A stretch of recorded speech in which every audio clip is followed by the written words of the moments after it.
processes. For true skin rejuvenation, a lot of factors have to be addressed. Not just filling up more collagen, but interaction, the molecular intercommunication, the detoxification, cellular processes, transport of information from cell to cell, and so on and so forth. So it's not about replenishing collagen, stem cells, or exosomes. It's about fixing the systemic interactive network. And this is basically what I'm showing there. And there is a lot of mathematical calculations, a huge formula that can determine that, to decode what the cells are doing. And why is the collagen miracle not enough? Why? Because collagen is a protein.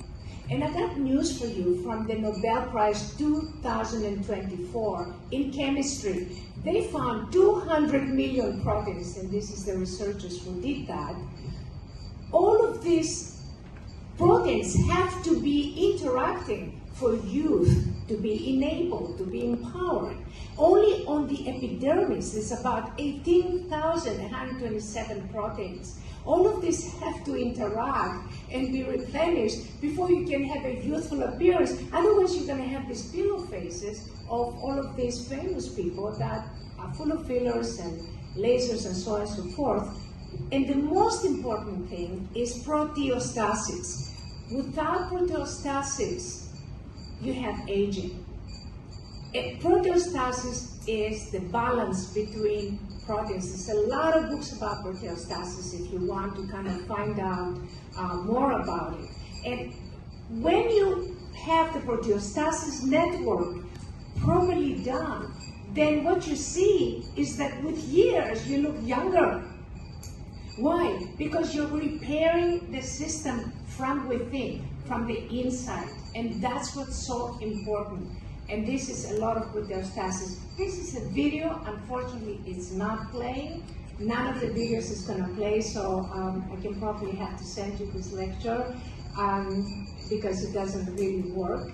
And so basically, proteostasis has to do with folding the proteins, and with aging, the proteins are unfolded, and a typical cell has about 20,000 types of proteins.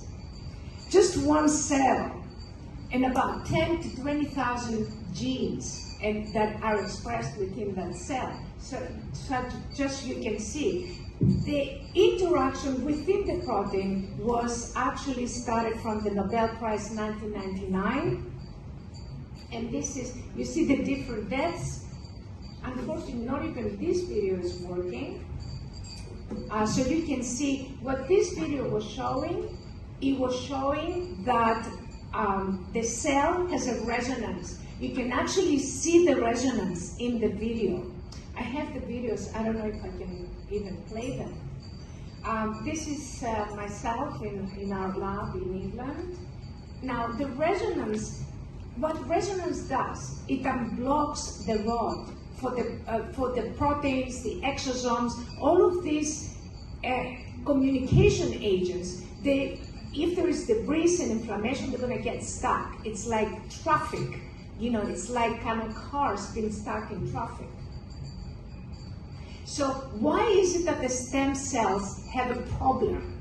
Because there is no compatibility. The compatibility issue, there is immunorejection. The immune system will reject it. Why? Because there's no resonance. There is no compatibility. And if there's no compatibility, there's going to be proliferation, and then these cells will then end up as cancers. Immunorejection is the main problem with exosomes as well. The system will not accept them. And that has to do with resonance, compatibility, and also the transfer.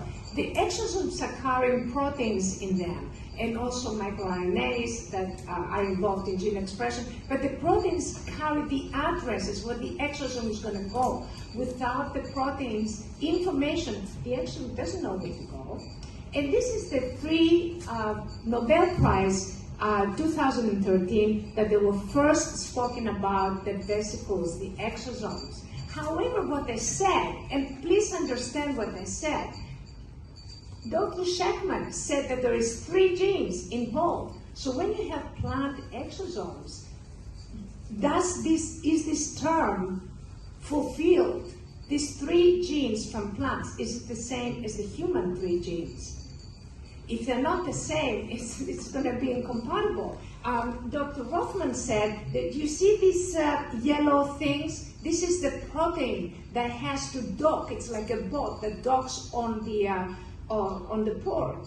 And then Dr. Sudov spoke about the waves. That's the resonance. How that resonance clicks between the exosome and the cell, so the exosome can release its contents into the cell. Otherwise, it's not going to happen. Again, that's a video that did not work. And basically, all I have to deliver is that the resonance is, you can see the resonance is like a long string, and the exosomes can be delivered through the resonance. Let me explain what resonance is. So in a telepheric, okay, the resonance is the cable. The cars are the exosomes. And what's inside the cars, the passengers, are the information that the exosomes are carrying. Now, you have to be very specific what kind of information the exosomes that you're injecting are carrying, because that is extremely important. That's another video that doesn't work, but it shows